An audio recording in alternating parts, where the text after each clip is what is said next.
is Various Movie Review Wednesday. But we're gonna be reviewing Don't Worry Darling. Came out a year ago, 2 years ago, I think at this point. It might have came out in 2023. I can't remember. I've seen it 3 different times. Again, I will always tell you guys if it's a 10 out of 10, however much, if you should go watch it or not. 10 out of 10, go watch it right now. Go hop on whatever it's on. I think it's on Max right now. Go watch that mug and enjoy, and then come back. Let's talk about it. Let's review it. Let's enjoy it. Amazing movie. I mean, you got Harry Styles in this joint, and he is acting out of his mind. This man is going crazy on the vibes. You know what I'm saying? His acting was crazy. I absolutely did not think that Harry Styles could act this well, and he acted up to par. He was even better. Now Florence Pugh is just, yeah. Florence Pugh is Florence Pugh. She's always gonna give you a freaking amazing act. She's gonna give you whatever the director asks for, whatever, is needed to be done, and she does it in this movie, and it looks phenomenal. Basically, we're taken back to the 60s or something like that, maybe even the 50s. All these families are moved to a little city outside of a power plant type of deal, where the husbands go off and work, and they work at this power plant or whatever they refer it to. I can't really think of it, but they're making these metals, these mysterious things that the wives have no idea about. The wives are just told to stay in town, don't leave town. You have to stay here. We're safe, And then there's the head of the operations, the guy who owns the company, and they have all these work parties. Life is good, life is well. They have all the things they could ever want. I'm trying to think the car. I mean, they had really fancy cars. He has all these friends. She has all these friends. The family in the cul-de-sac. There's 4 or 5 families, and the cul-de-sac. They're all friends with them. Well, skip a little bit forward, and they're going to a work party for a promotion or a new member. I think it was a new member, and one of the families that were there, Florence Pugh, she goes out and she sees them, and the wife says something strange out of pocket, her son had died because he had walked out of the city, and she saw a red plane and this and that, and she was going crazy, right? That's what we all think. Well, then all these weird things start happening with Florence Pugh and Alice, her character, and the eggs. She squishes them. It's not even a real egg. Everything's from this company, the company that the bad guy owns. Everything's just starting to fall apart. Nothing's really making too much sense. But before they do all of this, they build a vibe. She loves her husband. They're having freaking sex everywhere. You know what I'm saying?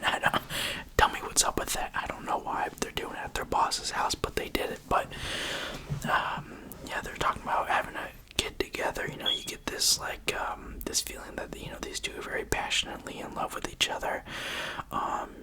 You feel basically they make these characters, where your heart can, you can side with these characters, and you feel very strongly about them. You know what I'm saying? And basically, all the weird things start happening while she's going out with her friends. She can see a red plane, just like the one girl I described, and she goes out and tries to look for it. Well, then she finds this weird building up on top of a mountain. Next thing she knows, she wakes up at home, and basically the doctor comes over and's like, "Hey, you're basically going insane." Gives her or offers to give her some medication if she doesn't get it under control. And she's like, "I'll get it under control. You got nothing to worry about." Well, then just weird stuff keeps on happening. And she's kind of starting to piece, certain things together. Hey, we're all from the same 3 places. We all met at the same same three different scenarios. It's all like basically all of their lives are the same. They all came from the same thing. They all met their husbands in the same way. They all fell in love the same way, yada yada. And she's piecing all this together while the main protagonist is like catching on that she knows a little bit. And he's like, hey, I'm on to you, this and that. And she now that she knows that he knows, because she invited him over, all of the work buddies over for dinner, to expose him in front of all of his employees, his top employees. And while they're there, the protagonist, he basically talks to her in the kitchen, talks to Alice in the kitchen for a little bit, and I was like, hey, I know what you're trying to do here. It's not gonna work. You're going insane, this and that. You have no idea what you're talking about. And basically, Alice has pieced together what she thinks is like, she doesn't understand like fully on what's going on. She finds out later in the movie, but basically she's assuming that they were all brought to this place by him. He's a bad guy. He has basically brainwashed them in some sort of way, and he makes all the product and all that. Basically, it's kind of like a cash cow.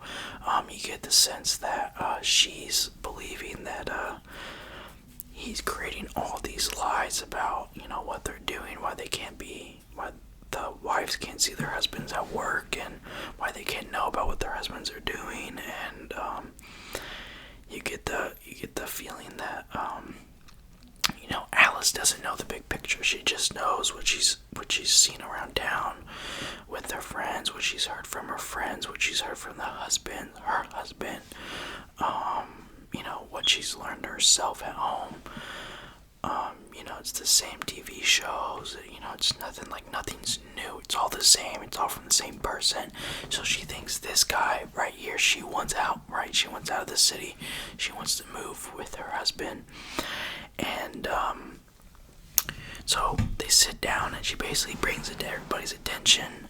Like, hey, we all met at the same place. Alice met Harry Styles, the same place that, his best friend met his wife, all from these places, and pinpoints it to, the bad guy, the protagonist, the owner of the company. I was like, hey, it's all this guy's fault, he's not doing right. There's something fishy going on here. We need to start asking questions.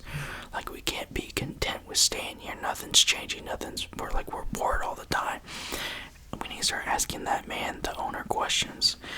And basically he laughs it off. They're all kind of in shock that she just went off on him, and they all kind of look at her while the owner of the company is just staring her down and basically calling her like an idiot. His wife is calling Florence Pugh an idiot. Basically he explains what's going on in his own lying way. He's a fibber. He's not trustworthy, and he explains to them what happened. She's losing her mind. She needs to be on her medicine, this and that, and they all leave. It's just Harry Styles and Florence Pugh, and basically Florence Pugh explains to Harry, what she's thinking. Harry's like, okay, he believes her, right? He believes her. She's like, okay, we need to pack our bags. We need to leave town. Let's just leave. Let's start a new life. I don't like this life anymore. We need to start over. He agrees. They get in the car. They're getting ready to leave or whatever, right? Kicks on the vehicle, and she looks over and she sees all these guards in this red uniform, and they do these weird uniforms, and they're trying to get in the car, and then they start trying to grab her, and she's like, we need to go, and he's just sitting there, and he just grabs the wheel, and he just starts crying, and they're ripping her out of the car. They drag her out of the car, and they take her off somewhere, and he just sits there and screams because he didn't want that to happen. But to convince everybody and to make sure that the lie is hidden, he lets them take her, and he allows this to happen to his wife that he loves so much, right? Well, basically, Alice, Florence Pugh, ends up in a hospital where they do some procedure to make her forget, like this stuff never happened. Basically, they make her feel like she just came out of the hospital from like a normal little procedure. You feel back to normal. You'll feel normal within weeks. You'll be better. When she gets home, she feels fine at first, but then she starts remembering everything again, and she's now is like really wanting to ask questions. Why would you do this to me? Why would you allow them to take me? You're an evil person. And when he gets home from work, she does this. She like questions him, like she's mad at him. She's screaming at him. Harry Styles basically admits, hey, we're in a simulation. You were working as a nurse, all these horrible hours. You were complaining about this and that. And in the real world, we see that Harry Styles is a freaking loser. He's not doing anything to support her. He's not doing anything for her. And basically, it all ends up to be Harry Styles' fault. He put her in this simulation. He has to water her eyes every night and morning. He's going off to work all day long. So, like, in the morning and the evenings, he's in the simulation as well. But then, whenever they go off to work and work on these, metals or these bombs or whatever they're doing at this factory, he is actually going to work in the real life. He's working 8 hours to make sure that he can pay for rent, this and that by himself, so that they have a better life in a simulation. So once he explains this, she's like, what the hell? This is my, I love working, I love my life. You ruined this for me. I hate you. She hits him upside the head. Basically, we get the understanding that Florence Pugh just killed Harry Styles, and then the wife from one of his good buddies comes in and was like, hey, yeah, I knew this was all fake. I've just been playing the part. I love my life here. My kids are here. I can't have kids in the real life. You just killed your husband, and when you kill him in the simulation, that means they're dead in real life. You need to leave before they come and get you in real life. You need to find your way out. And so she leaves. She finds that weird building on top of the mountain, which is the way out of the experience. And that's where all the guys are always going. They're driving up the hill up to this weird building, and once they leave the weird building, they're able to take the stuff off their eyes and get out of the simulation and go to work. And basically Alice does this. She gets up there just in the nick of time, gets out of the simulation, and that's basically the end of the movie. But they make it feel, this is the best part of the movie, they make the whole movie feel so real until they start asking questions. If you weren't picking up a little bit more of, I'm trying to remember, my first time watching this, I had picked up just enough of detail, whenever you hear the wife saying, they're telling me I'm going insane, I saw the red plane, my child is dead from going outside the city, you get this, you understand a little bit. If you're picking up on that, you're like, oh, well, Alice is now seeing this stuff, maybe this isn't real. And that's a question you'll ask yourself throughout the movie till the very end, where they answer it, unless you don't pick up on little key details, which makes the movie even better for your first experience watching it. And then at the end of the movie, you're like, wow, why? It's the common question, is this real? If you don't ask the question, it's just a constant why? Even after the movie, even if you ask yourself, is this real? And then once they answer the question, no, it's not real, it's a simulation, you leave the theater and you're like, just why? Why did this happen? Why are they doing this? And I would love to get a second movie of seeing the behind, what was going on behind, what was Harry Styles going through? What did Florence Pugh go through after killing her husband? What's the world like that now that she's been gone for, however long she's been in this almost like a coma, where he's having to feed her and stuff while she's in the simulation. I want to see that. 10 out of 10 movie, beautiful cinema, the characters are beautiful, it was an amazing movie.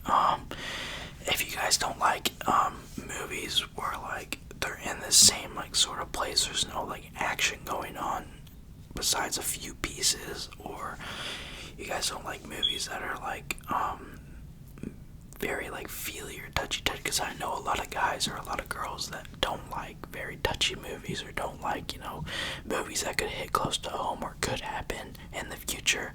They just like those combat movies, or like the freaking, you know, sci-fi movies where it can't ever happen, this and that. And I totally get that, and I understand that. But this movie, I would say give it a try. If you don't want to give it a try, at least you listen to the review. You kind of have the understanding of what happened. Hopefully you enjoyed the movie if you watched it. If you didn't and you watched the review, go watch that movie, man. You just listen to all the spoilers. But yeah, good movie. Don't worry, darling. It's a 10 out of 10. I'll see you guys in the next movie review next week. Peace.